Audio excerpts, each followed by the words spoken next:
Hello everyone, this is Amin Mahmood Khan from Queensland, Australia.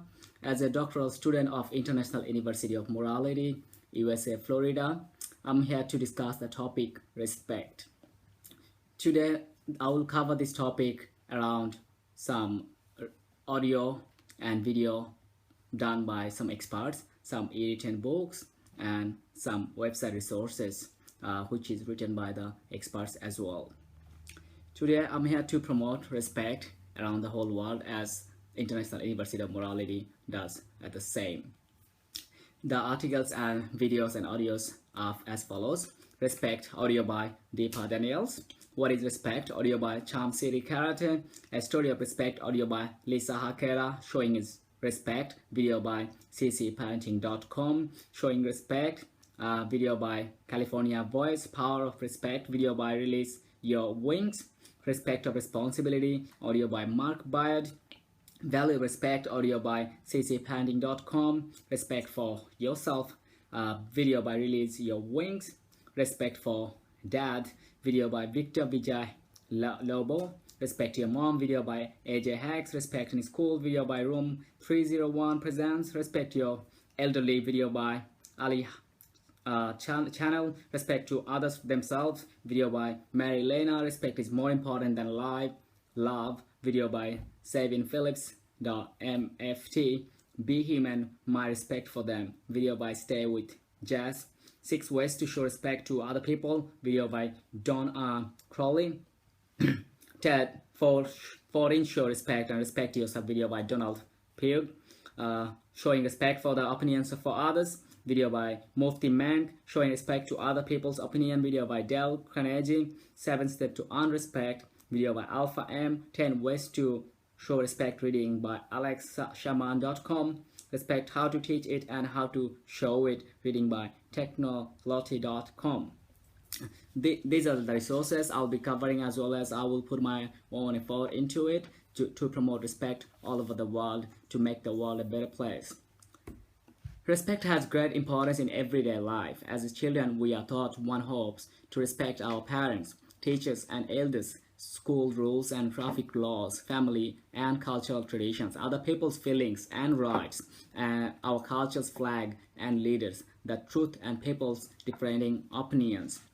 And we come to value respect for such things. When we are older, we may shake our heads for our face at people who claim not to have learned to respect them. We develop great respect for people we consider exemplary and lose respect for those who discover to be clay-footed. And so we may try to respect only those who are truly worthy of our respect. We may also come to believe that at some level all people are worthy of respect. We may learn that jobs and relationship becomes unbearable if we receive no respect in them. In certain social militias, we may have learned the price of disrespect if we violate the straight law. Diss me and you die. Calls to respect this or that are increasingly part of public life. Environmentalists exhort us to respect nature's force, and abortion and capital punishment insist on respect for human life. Members of racial and ethnic minorities and those discriminated against because of their gender, sexual orientation, age, religious beliefs, or economic status demand respect both and social and moral equals and for their cultural differences.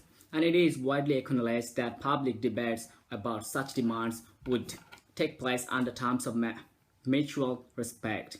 We may learn both that our lives together go better when we respect the things that we deserve to be respected, and that we should respect some things independently of consideration of how our lives would go. We may also learn that how our lives go depends every bit as much on whether we respect ourselves. The value of self-respect may be something we can take for granted, or we may discover how very important it is when our self-respect is threatened. Or we lose it and have to work to regain it, or we have to struggle to develop or maintain it is in a hostile environment. Some people find that finally being able to respect themselves is what matters most about getting off welfare, kicking a disgusting habit, or defending something they value. Others sadly discover that life is no longer worth living itself. Respect is irretrievably lost. It is part of everyday wisdom that respect and self-respect are deeply connected. It is difficult, if not possible, both to respect others if we don't respect ourselves and to respect ourselves if others don't respect us. It is increasingly part of a political wisdom, both that unjust social institutions can disadvantageously damage self-respect and that robust and resilient self-respect can be potent force in struggles against injustice. The ubiquity and significance of respect and self-respect in everyday life largely explains why philosophers, particularly in moral and political philosophy, have been interested in these two concepts. They turn up in a multiplicity of philosophical contexts, including discussion of justice and motivation and moral development, cultural diversity and toleration, punishment and political violence. The concepts are also invoked in bioethics, environmental ethics, business ethics, workplace ethics, and a host of other applied ethics contexts. Although a wide variety of things are said to deserve respect contemporarily, philosophical interest in respect has overwhelmingly been focused on respect for persons. The idea that all persons should be treated with respect simply because they are persons. Respect for person is a central concept in many ethical theories. Some theories treat it as the very essence of morality, as the foundation of all others' moral duties and obligations. This focus owes much of the 18th century German philosopher Immanuel Kant, who argued that all and only person and the moral law that autonomously legislate are appropriate objects of the morality most significant attitude of respect. Although honor, esteem, and prudential regard played important roles in moral and political theories before him, Kant was the first major Western philosopher to put respect for persons, including oneself as a person, at the very center of moral theory, and his insistence that persons are ends in themselves with an absolute dignity who must always be respected has become a core ideal of modern humanism and political liberalism. In recent years, many people have argued that the moral respect ought also to be extended to the things other than persons, such as non-human living things and the natural environment, at the same time as humans. Despite the widespread acknowledgement of the importance of respect and self-respect in moral and political life in theory, there is no settled agreement in either everyday thinking or philosophical discussion about such issues as how to understand the concepts, what the appropriate objects of respect are, respect, what is involved in respecting various objects, what are the conditions of the self-respect, and what the scope is of any moral requirements regarding respect and self-respect. This entirely will survey these and related issues. The main concept of respect. Among the main questions about respect that philosophers have addressed are these. How should respect in general be understood? What category of things is it? Philosophers have variously identified it as a mode of behavior, a form of treatment, a kind of valuing, a type of attention, a motive, an attitude, and feeling, attribute, a principle, a duty, an entitlement, a moral virtue, and optimistic virtue. Are any of these categories more central than others? What are the distinctive elements of respect? To what other attitude, actions, valuing, duties, etc. is respect similar, and with what does it contrast? What beliefs, attitude, emotions, motives, and conducts does respect involve, and with what it is impossible? What are the appropriate objects of respect? The sort of things that can be reasonably said to warrant respect. What are the base of grounds for respect? What ways of acting and forbearing to an act, express, or constitute or are regular by respect? What moral requirements, if any, there are no to respect certain types of objects, and what the scope of theoretical status of such requirements? Are there different levels, and what is the scope of theoretical status of such requirements? Are the different levels of degree of respect? Can an object come to deserve less or no respect at all? Why is respect morally important? What, if anything, does it add to morality over the above conduct, attitude, and character traits required, or encouraged by the various moral principles or virtues. What are the implications of respect for problematic moral and socio-political issues such as racism and sexism, for pornography, privacy, punishment, responses to terrorism, paternalism in healthcare contexts, cultural diversity, affirmative actions, abortion, and so on. Elements of respect. It is widely acknowledged that there are different kinds of respect, which complicates the answering of these questions. For example, answer concerning on one kind of respect can differ significantly from those about another kind. Much philosophical work has gone into experimenting differences and links among the various kinds. One general distinction is between respect simply as behavior and respect as an attitude or feeling which may or may not be expressed in or signified by the behavior. We might speak of drivers respecting the speed limit, hostile forces and representing a ceasefire agreement, or aides as not respecting national borders. And in such case, we can be referring simply to behavior which avoids violation of or interfere with some boundary.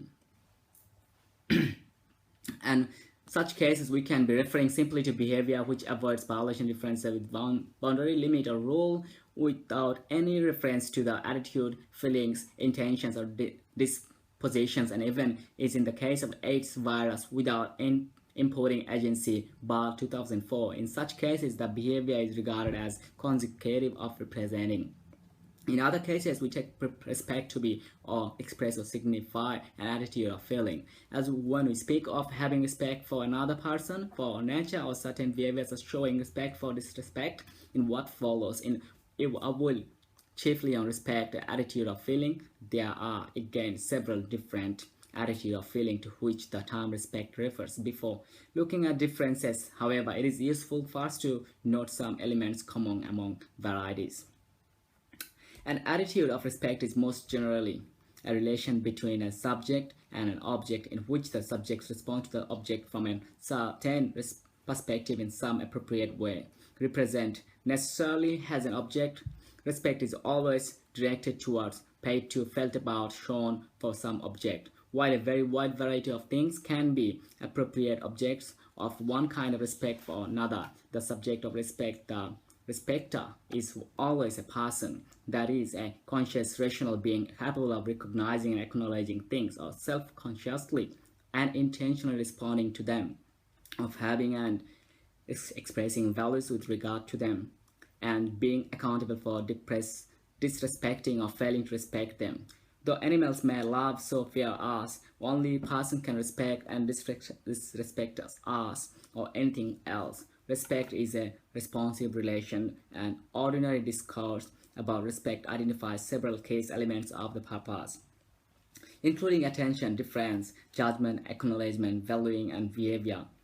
First, as suggested by its derivation from the Latin respiers, which means to look back at or to look again. Respect is a particular mode of apprehending the object. The person who respects something pays attention to it and perceives the difference differently from someone who does not and respond to in it light of that perception. The perception elements is commonly always also to synonyms such as regard and consideration.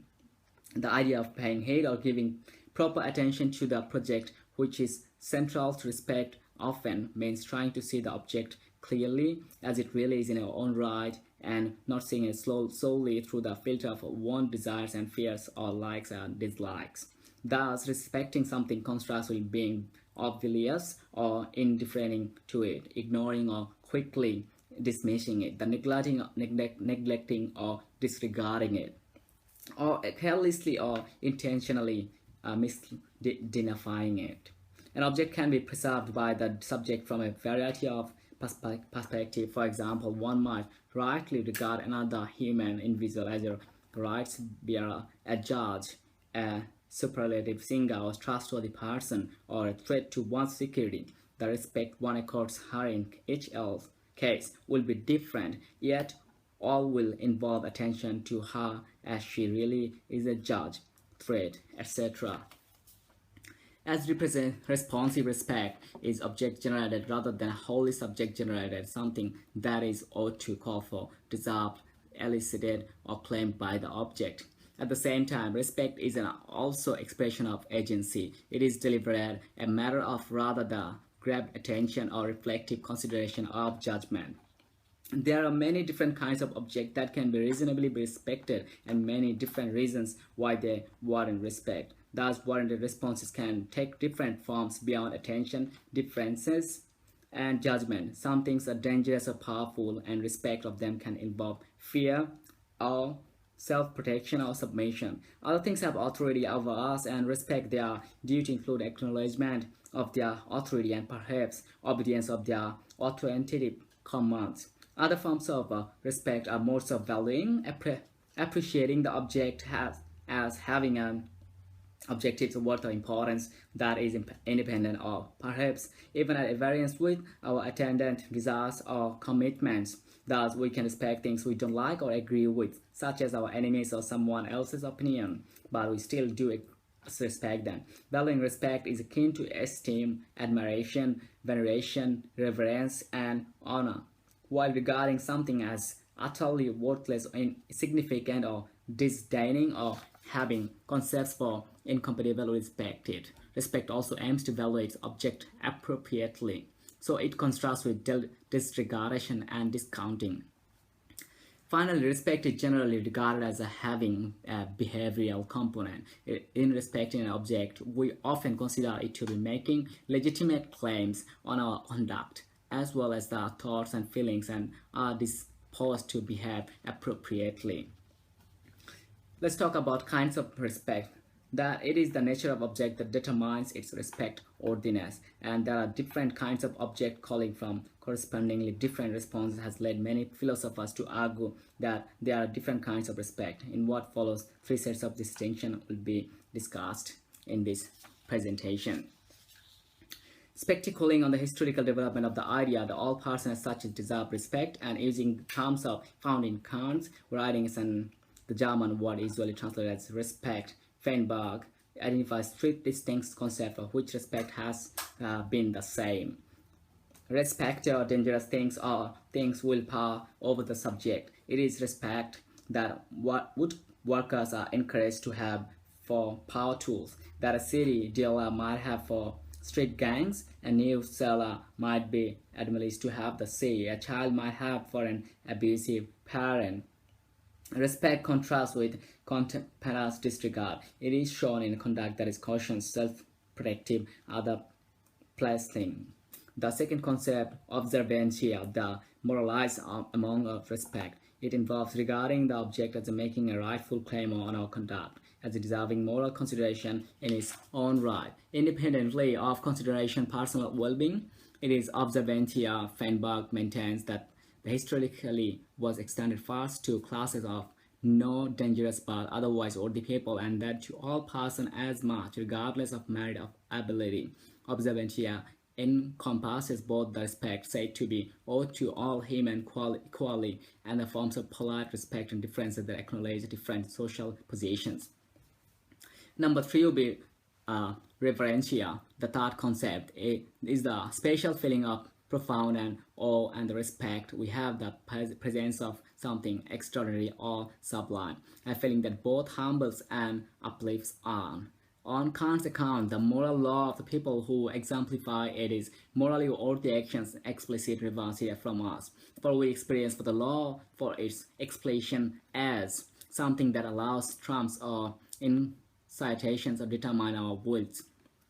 Feinberg sees different forms of power as underlying the three kinds of respect in each case.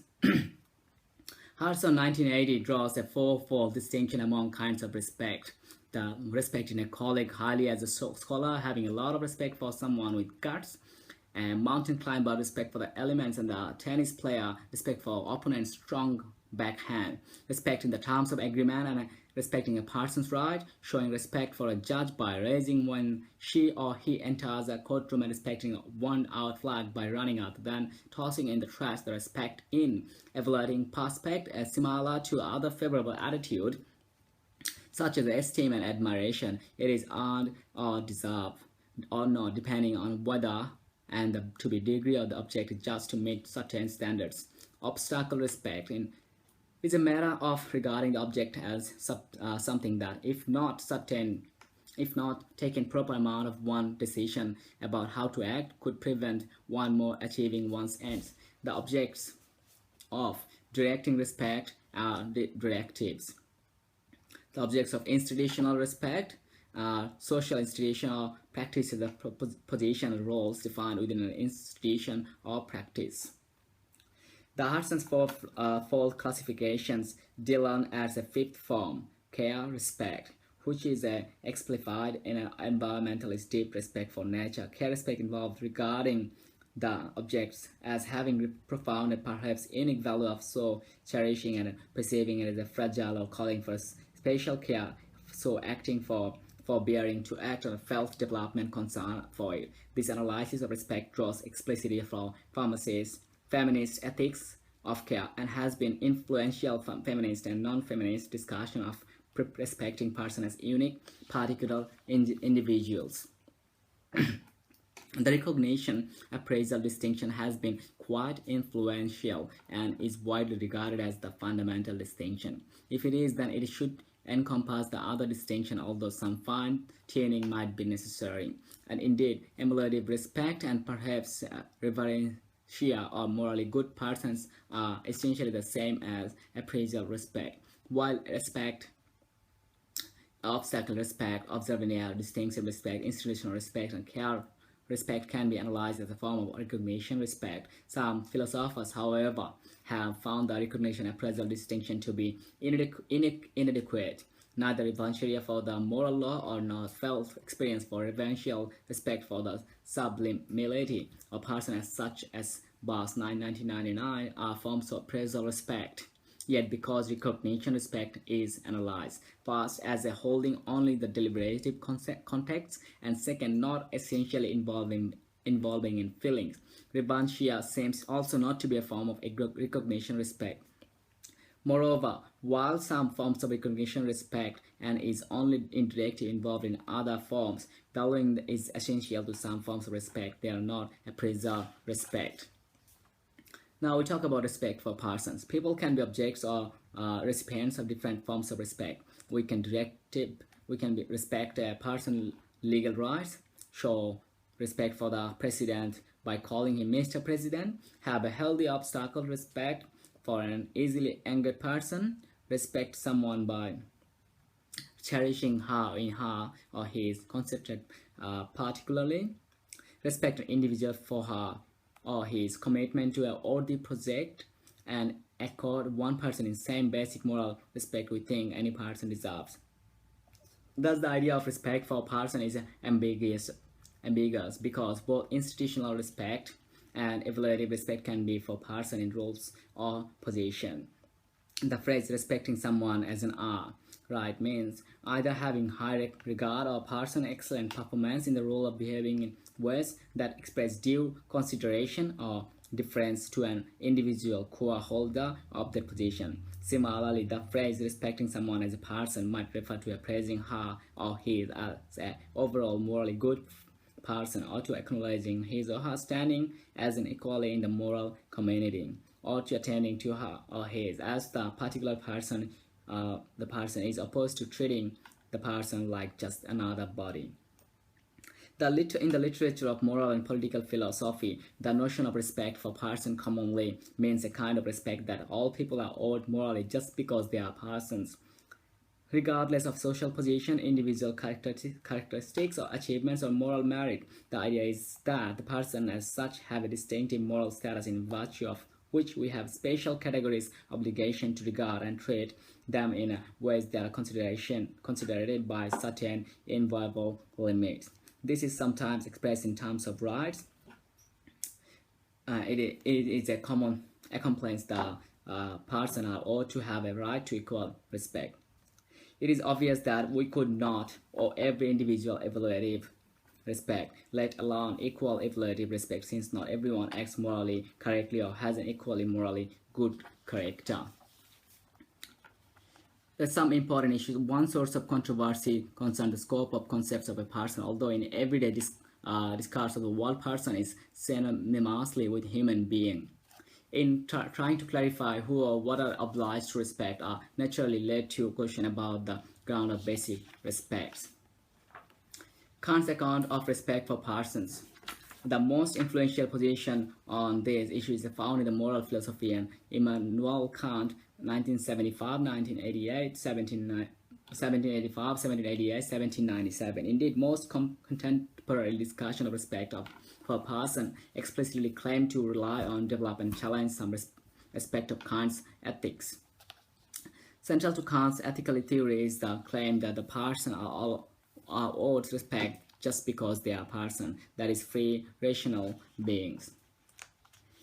Against the articulist view, Kant argues that although individuals, as a member of some social community or other, may have the lack of malicious accomplishment or status, or may deserve honor, evaluative respect to different degrees, or not at all. Subsequent work in a content vein or duty of respect for others has explained the list of ways that we are morally required by respect to treat person. In particular, although Kant says the duties of recognition respect are strictly negative, consisting is not engaging the certain conducts or having the respect. Further issues develop an application of respect to be philosophical discussion of respect, since Kant had tended on one hand to develop or apply various aspects of it, or one other to take issue with the developed alternative accounts. Kant gives the notion of respect, person, and central vital role in the moral theory. Some theorists maintain the utilitarianism and moral theory generalism to be the rival of Kant's theory, the superior with regard to his last point. The idea of respect for particularly and rationally has also become an important topic in recently political philosophy. One issue is how persons ought to be respected in multicultural liberal democratic societies. A variety of different strategies have been employed in arguing for such respect claim. For example, the concept of moral respect is sometimes stripped down to its bare essentials, omitting much of the concept as it is appears in respect of person's context.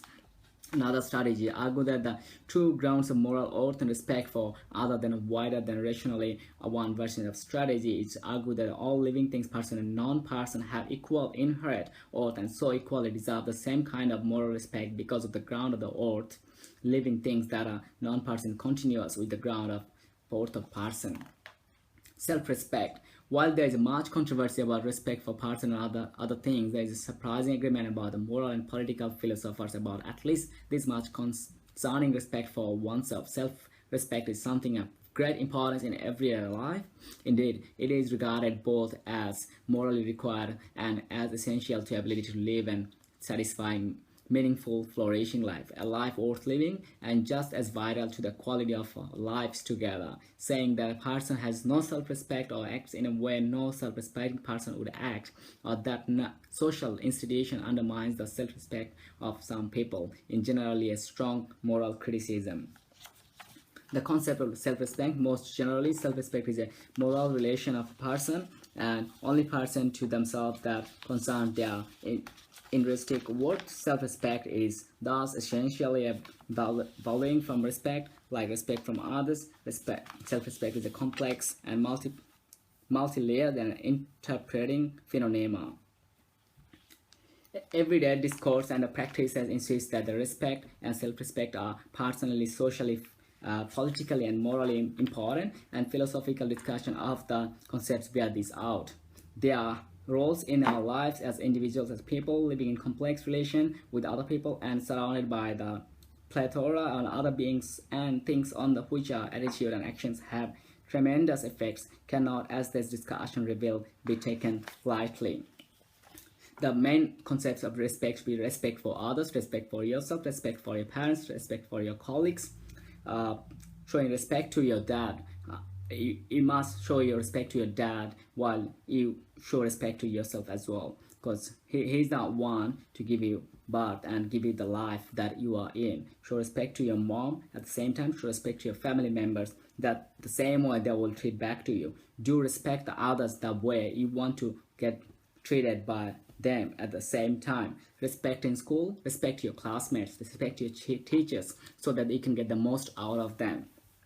How about respecting your colleagues? When you go to workplace, respect is very important stuff, that you do respect the others to gain respect at the same time. If you do not respect them, they might not, then you might not like it. So do act to the people the way you want to get treated at the same time.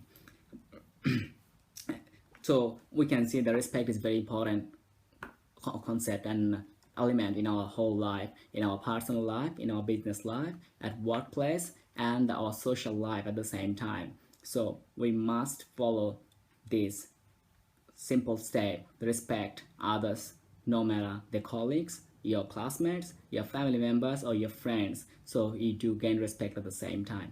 That's all from my side today. Thank you very much, everyone. Thank you. Have a good one.